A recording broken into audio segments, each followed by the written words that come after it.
going to show you how to make a classic postcard in Photoshop. So first let's start with our document. Let's make it in inches, and we want it to be 6 inches by 4 inches.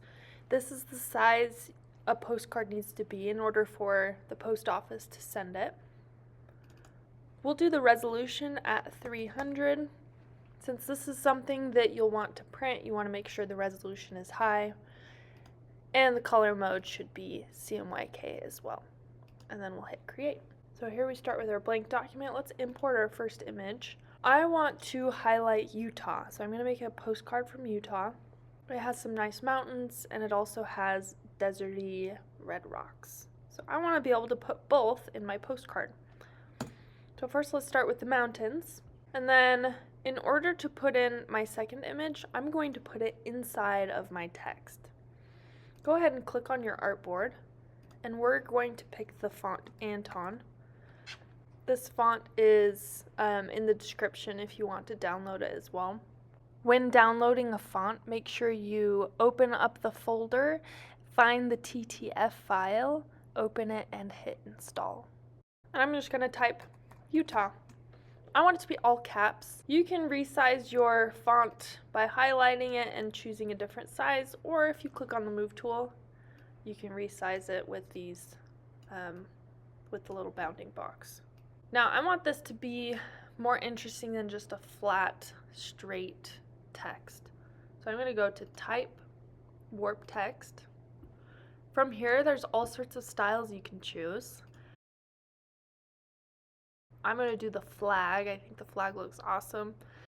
And once you pick a style, you can adjust it with these levers here. So we'll add that little bend on there, hit OK, and now it applies to my text. Now what I want to do is I'm going to put my next image inside of this text. So first let's go File, Place Embedded. We're going to bring it in. By the way, both of these images are from Pexels. I have the link in the description. Now I'm going to resize this until it's completely covering my text, so I cannot see my text anymore. And we want to make sure it is above it in the layers panel, just directly above it. And I'm going to press Alt on my keyboard. Press Alt, and when you hover between those two layers, your cursor is going to change to a little arrow. And then I'm going to click. That is going to put my image inside of the text. I can still adjust that image as well and resize it if I need to.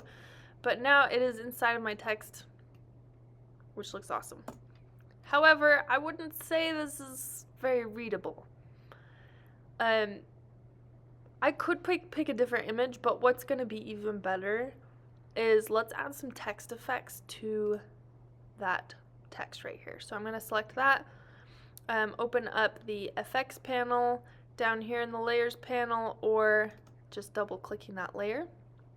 Now we have some layer styles, and there's all sorts of things we can do. Stroke is really going to help make it more readable. We don't want to go too big on the stroke, but add a little bit. I'm going to do a black stroke.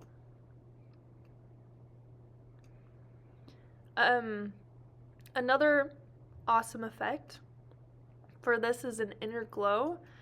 So an inner glow will kind of create some separation between that stroke and the image on the inside. It gives it a little bit more of a 3D effect as well.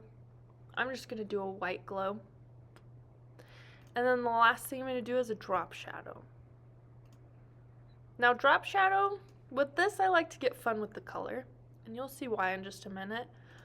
I'm going to do a red drop shadow. I'm going to take down the size so it's not blurry, but increase the distance. So you can see now I have a very straight, unblurred shadow.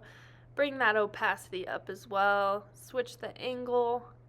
We want it to be more of a 45-degree angle. And then bring up this noise. That's going to make it look a little bit more vintage. And we'll hit OK. So this is looking awesome. I'm going to add one more thing to this. Let's add our greeting. So with the text tool, I'm going to click on my artboard and type greetings from, it's so giant, so let's highlight all that and change the font.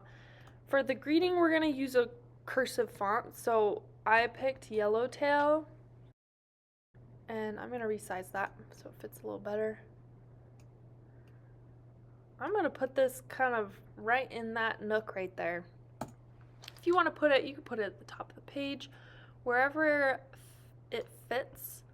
I don't want the mountains to get in the way of that, so I want to make sure that the sky is showing where the greetings text is. Otherwise, this is going to be very unreadable. If you put it over here, it looks hard to read.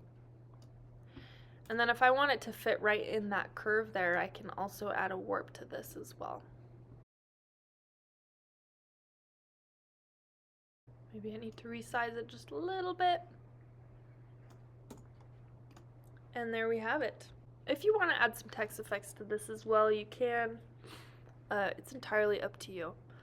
The last thing I want to talk about is sometimes you might get a background that's highly detailed.